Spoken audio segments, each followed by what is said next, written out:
Hi, I'm Christy. Today I want to talk to you about finding medical insurance for your loved one. Trying to find medical insurance can be a touchy subject for people. Some people might not want to consider government assistance. But one thing I've discovered is if your loved one has special needs, sometimes you need to look at the bigger picture, and sometimes we have to do things that we might not otherwise consider. One option for medical insurance is Medicaid. Now, this is a federal government program here in the United States where you can get insurance if you don't qualify for insurance with other programs. Now, I do need to warn you that this is completely income-based. If you make over the threshold that they send, you won't qualify. Now, there are numerous options or programs under the Medicaid umbrella. Each state oversees the funding that's provided from the federal government. So this means that the requirements and qualifications will vary a little bit from state to state. There are also waiver programs under the Medicaid umbrella. And some of these waiver programs will kind of waive or make exceptions for the income requirements while still providing Medicaid coverage. One of these programs is called Katie Beckett. And AJ had that for a while. I'll get into that in just a second. But if you qualify for one of these programs, or if you need one of these programs, the medical professionals or somebody who works with clients that has special needs is likely to be able to point you in the right direction. In our case, AJ's therapist recommended that we apply for Katie Beckett to help us cover the therapy costs. Now, this was a number of years ago, and at the time he was in something like 6 sessions of therapy a week. And while we had great insurance coverage through my husband's work, each diagnosis would only get us 60 calendar days of therapy. And so once we exhausted the 60 calendar days, that diagnosis was done. So we went through all the diagnoses we could come up with that would qualify him for therapy. And we got to the end, and he still needed therapy. So we had to come up with some kind of other alternative. So we considered just paying for it ourselves. Not thrilled with that option, but let's see what we can do. Talked to the therapist, found out it would have cost us $20,000 to $40,000 a year. Now, my husband makes a great salary, but not enough we could take that big of a chunk out of it every year. So we had to come up with something else. So in the end, we applied for Katie Beckett and were approved. A number of years later, things had changed. We were forced out of therapy, and so we closed our case. But now, AJ is an adult.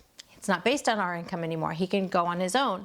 And so he could now qualify for it again on his own.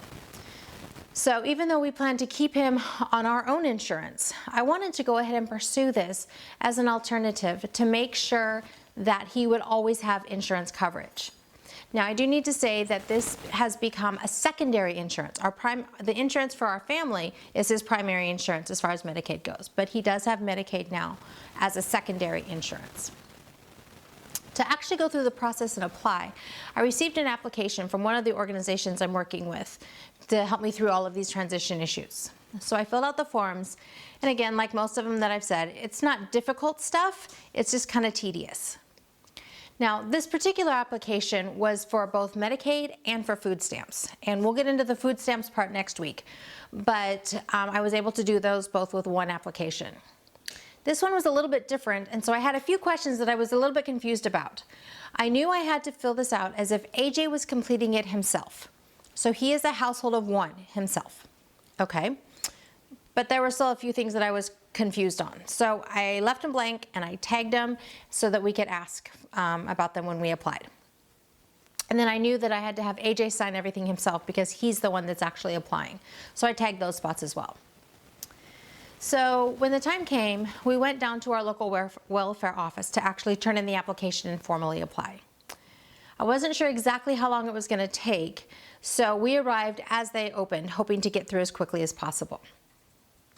We checked in after standing in line for just a few minutes, and then we went and sat down waiting for our name to be called. And so while we were waiting, I had AJ actually sign all those places that I had tagged for him to sign. And then we had to wait for a couple more minutes, but it wasn't actually that bad. Then they called his name, we went back, and the gal asked, so what are you here for? So I explained what we were going for, and we started going over the application. So she started explaining the different Medicaid programs to me and the different options and said, okay, which one do you want? So I looked at the options. She was able to show me ones that, which different hospitals and different things like that they cover.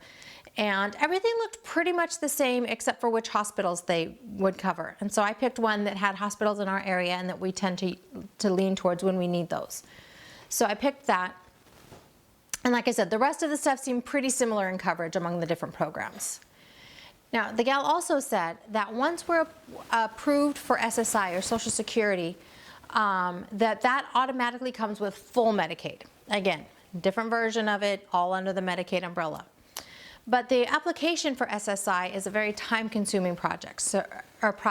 So this makes sure that he has coverage now. And we'll get into SSI in a few weeks. So I was surprised to find out that we were actually able to leave the office and that appointment with acceptance in hand with a letter. I was just warned that I needed to wait a few days before we actually went to the doctor so that it could process through the system and the doctors would be able to see it when they pull it up. Whew, one more thing done, life is good. And it was relatively painless even, kind of surprising. So you're probably wondering, okay, that's all great for you, but so what? What does that have to do with me? Here's a couple things for you to think about. First of all, doctors, therapists, any other medical professionals are likely to be able to point you in the right direction for finding out how to get Medicaid in your area. If they're not helpful, then organizations that work with individuals with special needs are also probably likely to help you go through the process, know who to talk to, provide the information you need, and possibly even give you the application like I was able to get. From my experience, the process is not that difficult, it's just a little bit tedious. Now, this is especially true if you're filling out all of these applications in a short amount of time like I am right now.